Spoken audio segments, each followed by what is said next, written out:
Mon nom est Claude et j'ai 78 ans. Je suis veuf depuis 9 ans déjà.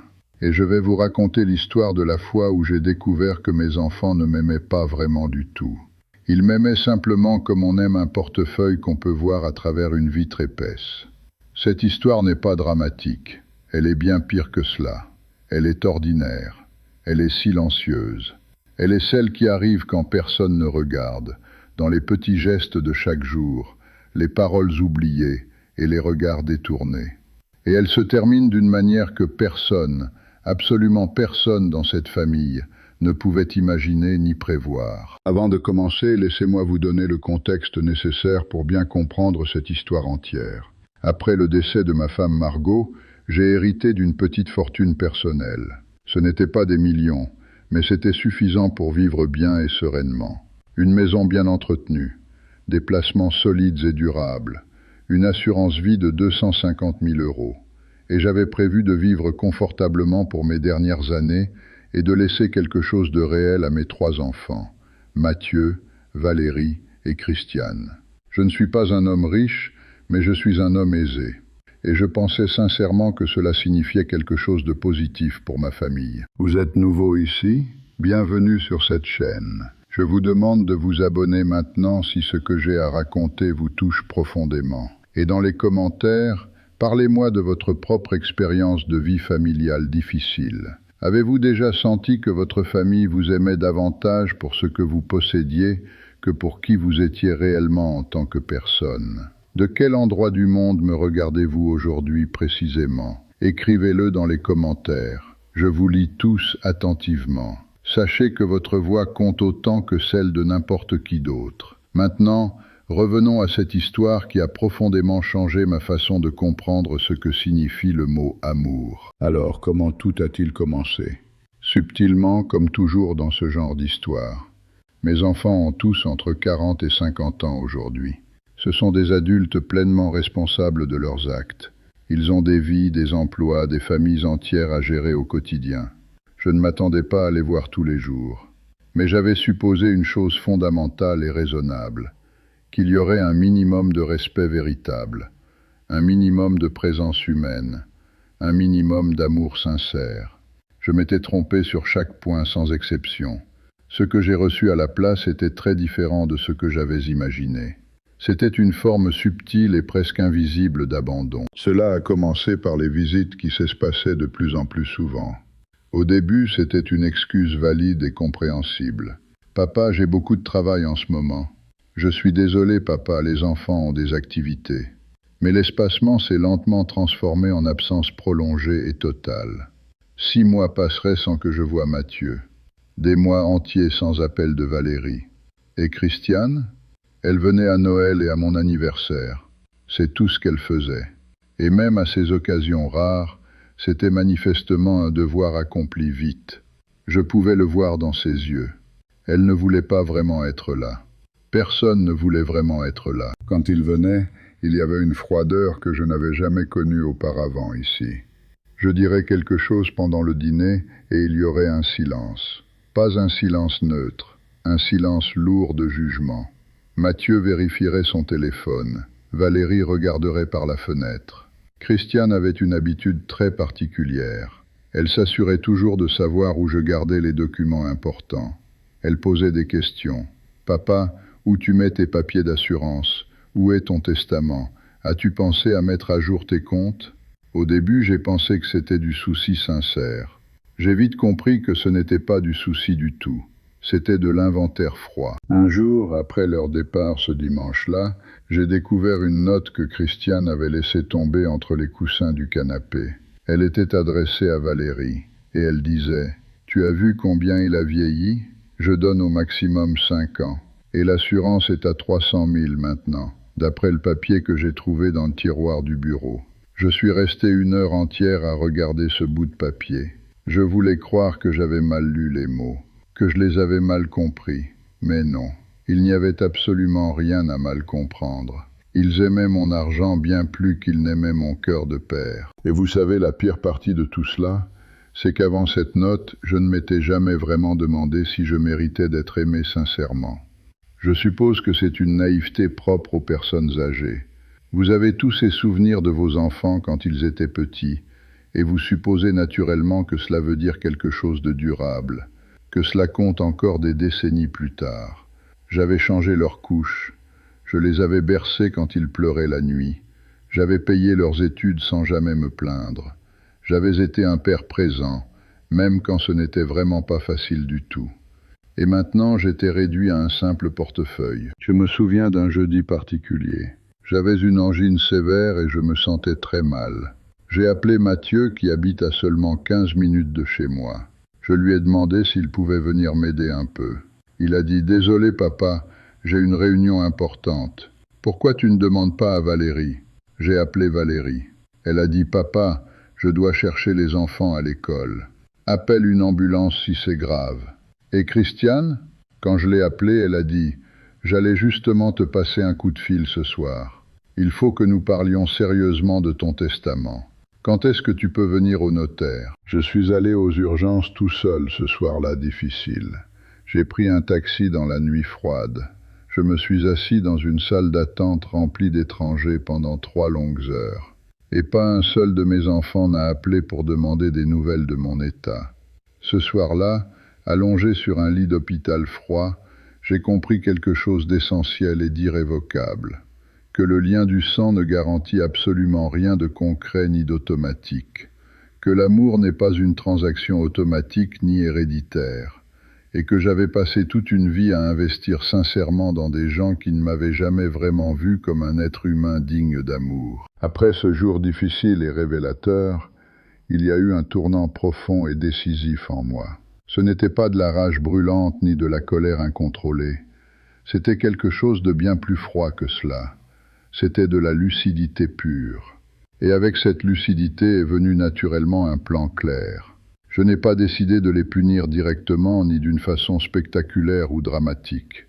Ce que j'ai décidé, c'était de reprendre le contrôle total de ce qui était mien, de ma vie entière, de mon argent, de mon héritage personnel, et surtout de ce qui allait se passer définitivement après que je sois parti de ce monde. J'ai commencé par rencontrer mon avocat dans son bureau calme. Je lui ai tout expliqué dans les détails les plus précis, les notes que j'avais trouvées par hasard, les questions incessantes concernant mes assurances et mes comptes, la manière dont mes propres enfants me traitaient comme un meuble qui parlait encore. Et je lui ai posé une question simple et directe. Que puis-je faire pour que ma volonté reflète fidèlement ce qui s'est vraiment passé? Mon avocat est un homme très sage. Il a tout écouté en silence complet. Et il a dit « Monsieur Claude, vous pouvez faire exactement ce que vous voulez. C'est votre vie entière. C'est votre argent. » Alors j'ai réfléchi longuement et profondément à tout cela. Pas de la manière dont quelqu'un réfléchit quand il est encore consumé par la colère, mais de la manière dont quelqu'un pense quand il a atteint une paix intérieure véritable et durable. Et j'ai réalisé quelque chose d'essentiel pour moi. Je ne voulais pas donner mon argent à mes enfants, pas parce que je voulais les punir d'une façon ou d'une autre, mais parce que leur donner mon argent aurait signifié accepter silencieusement leur évaluation de moi, accepter que je n'étais qu'un portefeuille, que toute ma valeur était réducible à des chiffres dans un compte bancaire. Et je refusais absolument cela. Pendant 3 mois entiers, j'ai secrètement redessiné ma volonté complète. Avec l'aide précieuse de mon avocat, j'ai mis en place une structure juridique solide et complexe. Mes enfants ne recevraient rien du tout, pas un seul centime de mon patrimoine. À la place, j'ai créé une fondation officielle enregistrée, et je laissais la totalité de mon argent à cette fondation. Mais pas n'importe quelle fondation. Une fondation créée spécifiquement pour aider les personnes âgées isolées et abandonnées. Pour les personnes comme moi, abandonnées par leur famille. L'argent financerait des programmes de compagnie, des repas pour les solitaires et des organisations qui font ce que ma famille n'a pas voulu faire. Et j'ai demandé à mon avocat d'ajouter quelque chose de particulier et de très personnel au testament officiel. Une phrase simple et directe, écrite de ma propre main, enregistrée légalement devant le notaire. Elle disait ceci exactement. « J'ai retiré mes enfants en tant que bénéficiaires non pas par manque d'amour sincère, mais par excès de clarté totale absolue. Ils m'ont traité non comme un père aimant, mais comme une simple banque dont ils attendaient l'ouverture imminente. J'ai décidé que mon argent serait utilisé pour aimer les gens qui en ont vraiment besoin, plutôt que d'enrichir les gens qui ne m'ont jamais vraiment connu, ni aimé pour ce que j'étais véritablement. Pendant ce temps, mes enfants continuaient à me rendre visite régulièrement comme avant. Mais maintenant, je voyais tout avec une clarté absolue et froide. Je voyais Christiane qui regardait furtivement autour de la maison, évaluant les meubles et les objets un par un en silence. Je voyais Mathieu qui posait des questions apparemment innocentes sur mes placements financiers et mes comptes. Je voyais Valérie qui me demandait combien de temps l'assurance vie prendrait à payer après un décès. Et je les observais tous avec une clarté parfaite. Ils n'étaient plus mes enfants, ils étaient des vautours patients, et j'étais le cadavre qu'ils attendaient avec une impatience soigneusement dissimulée derrière les sourires. Je n'ai rien dit à personne pendant tout ce temps.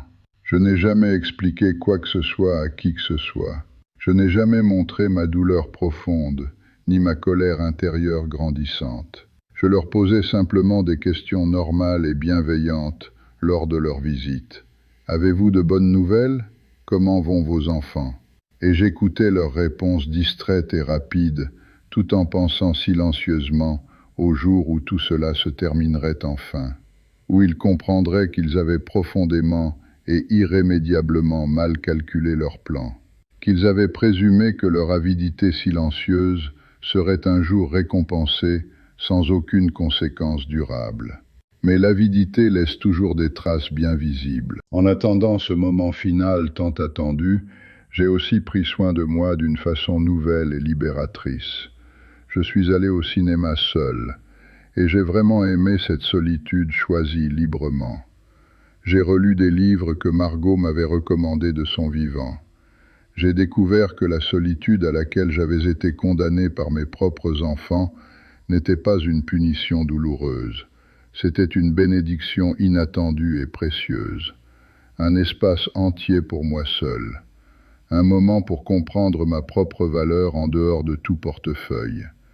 Et c'est dans cet espace tranquille que j'ai finalisé ma nouvelle volonté, non par vengeance amère, mais par profond amour de moi-même retrouvé enfin. Un jour, environ 4 mois après avoir signé le Nouveau Testament, Mathieu a appelé. Il voulait venir me voir très vite. Il disait qu'il voulait discuter de quelque chose d'important concernant mon avenir.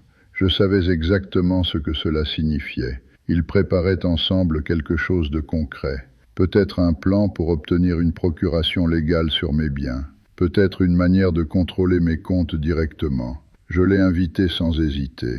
Et pendant qu'il était assis dans ma maison ce soir-là, je lui ai simplement remis les instructions pour le notaire. Celle qui précisait que le testament serait lu immédiatement après ma mort, en présence obligatoire de tous les enfants. Pendant les longs mois suivants, j'ai continué à vivre ma vie aussi normalement que possible, au quotidien difficile.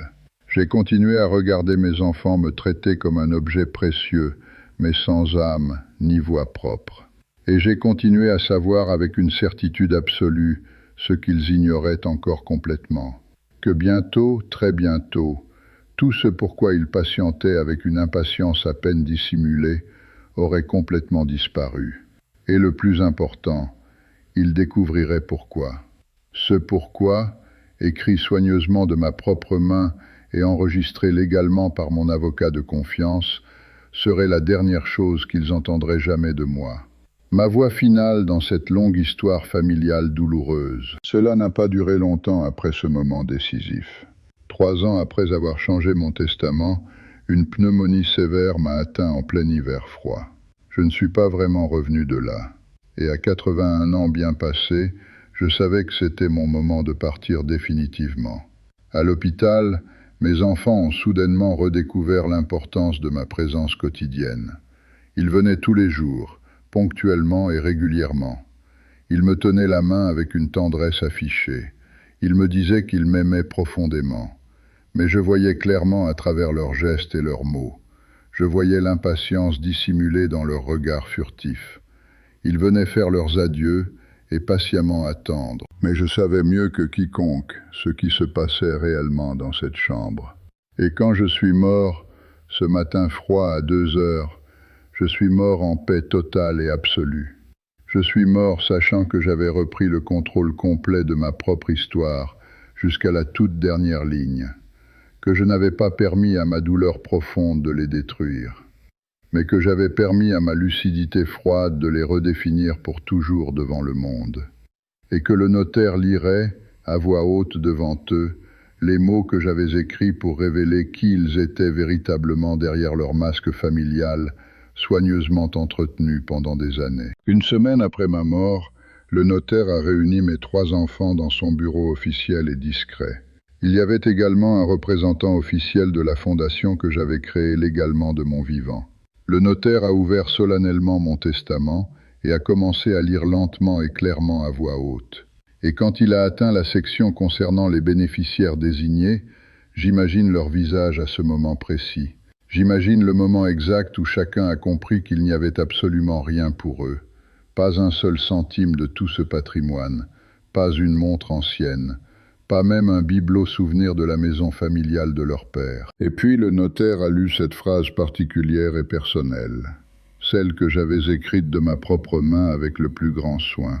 Et j'imagine comment Mathieu a pâli d'un seul coup en entendant ces mots précis.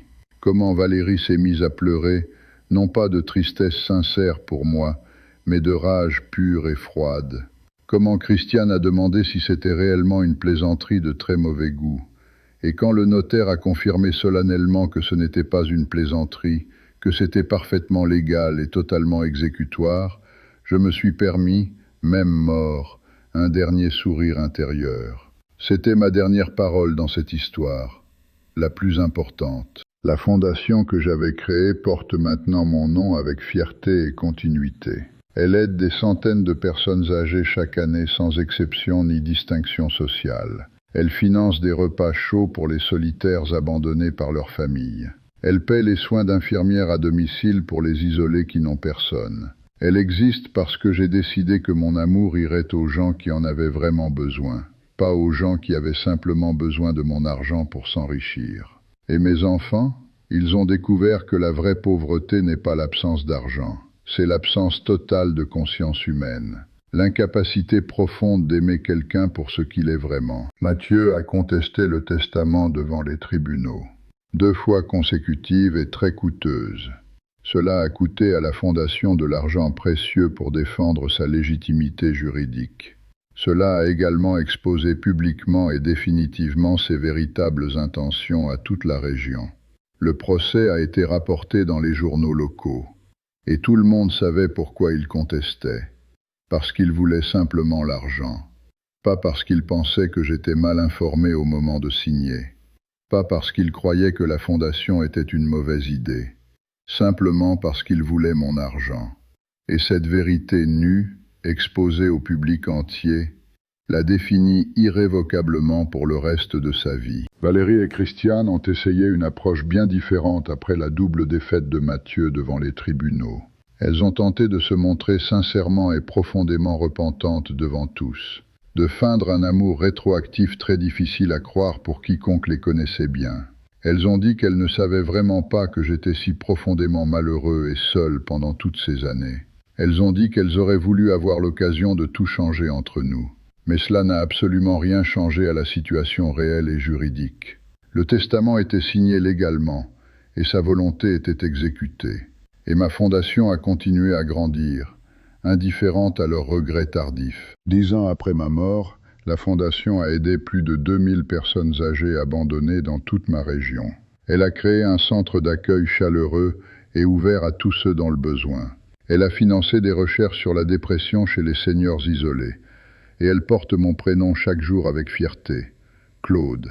Quelque part dans ce monde, quelqu'un prononce mon prénom avec une gratitude sincère et profonde.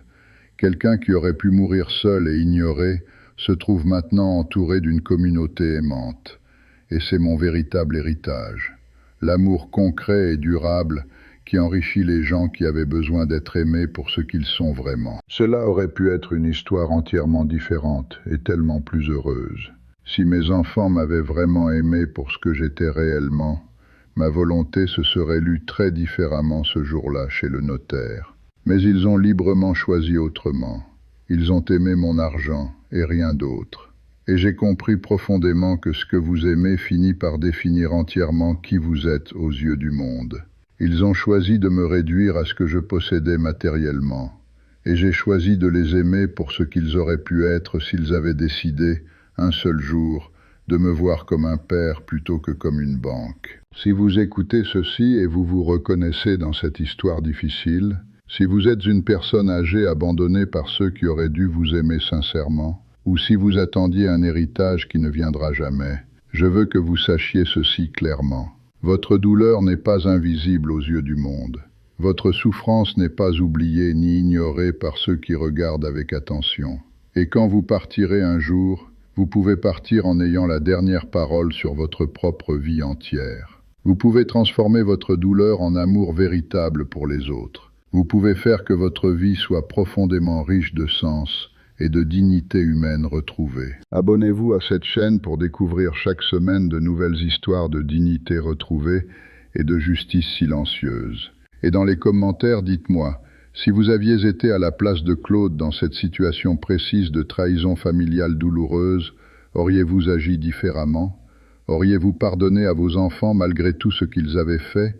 Ou auriez-vous choisi, comme lui, de transformer votre douleur profonde en compassion concrète pour des inconnus dans le vrai besoin? Parlons ensemble de ce que signifie vraiment être aimé pour qui on est réellement.